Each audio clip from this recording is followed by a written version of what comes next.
Magandang araw po sa inyong lahat. Turuan ko na po agad kayo makapag-English ng tama. Okay? Na kung saan ay yung inyong Tagalog na mensahe ay may translate nyo sa tamang pamaraan.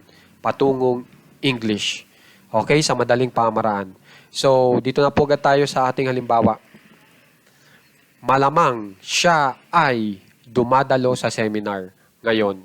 So, yan yung English po natin. At ang tamang pag-translate po dyan ay itong malamang ay yan po yung would. Yung be, tinranslate po natin bilang I. Tapos yung he, ay siya kung lalaki. Pero kung babae po yung siya, she po ang gagamitin nyo. Okay?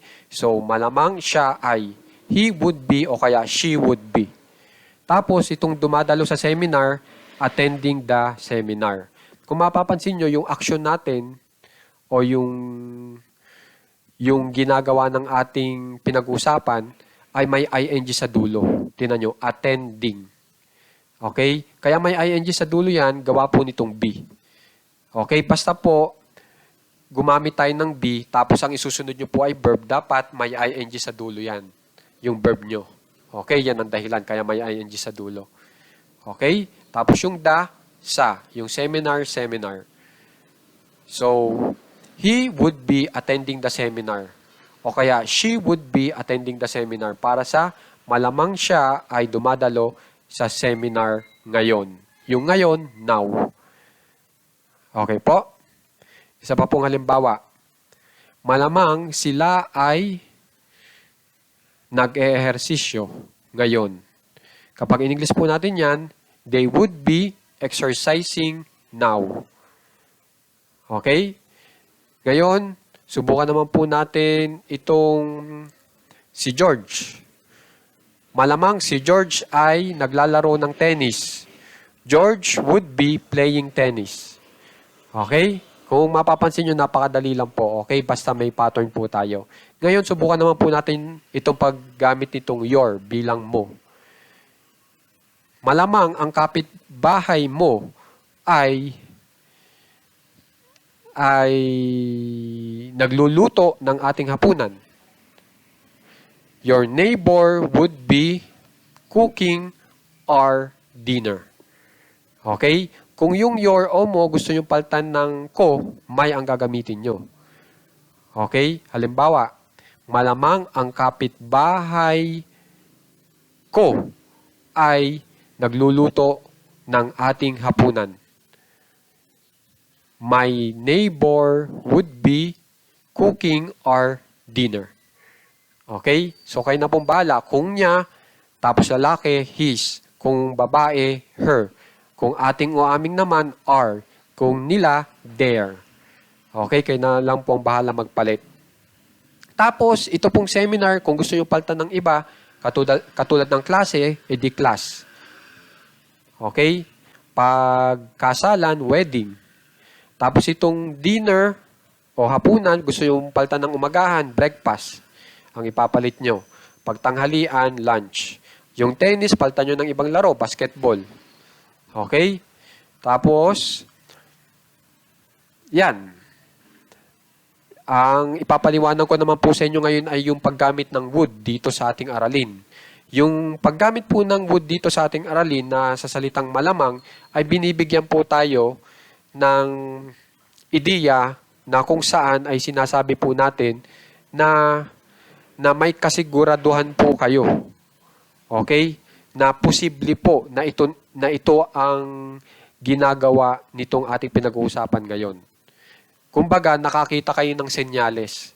Halimbawa po, itong si George, na sabi nyo na malamang si George ay naglalaro ng tennis. George would be playing tennis.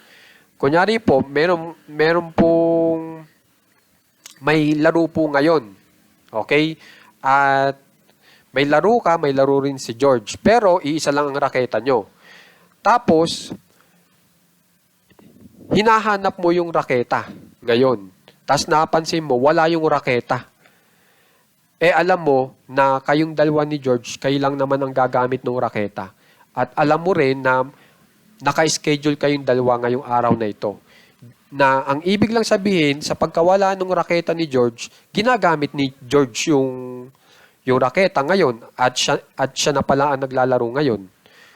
So, pag yun ang ideya nyo, ito po ang pwede nyong gamitin na nakakasigurado kayo o posible malaki ang potensyal na nakay-judge yung raketa at ginagamit yung raketa para makapaglaro ng tennis. Okay po? Tapos, meron nga pala akong idadagdag sa inyo na ideya pa. Kung napanood nyo po yung ating nakaraang English lesson, pwede pong itong ginagawa ang paglalaba o doing the laundry ay madagdagan pa ng iba pang gawaing pambahay. Okay? Kasi, ang ginamit ko po doon ay puro yung may salitang doing the, tapos yung gawaing pambahay. Tingnan nyo na lang po doon at pwede nyo pong i-apply po dito.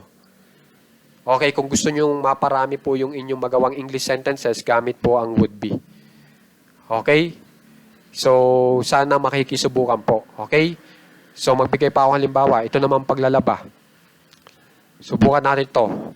Malamang siya ay ginagawa ang paglalaba. He would be doing the laundry. Okay? So, sana makikipag-aralan po ng mahusay ito kasi ang ibinibigay ko po sa inyo ay para talaga kayo gumaling po sa English kahit pa po kayo baguhan pa lamang. Okay? At alam niyo naman po yun. Ito po ang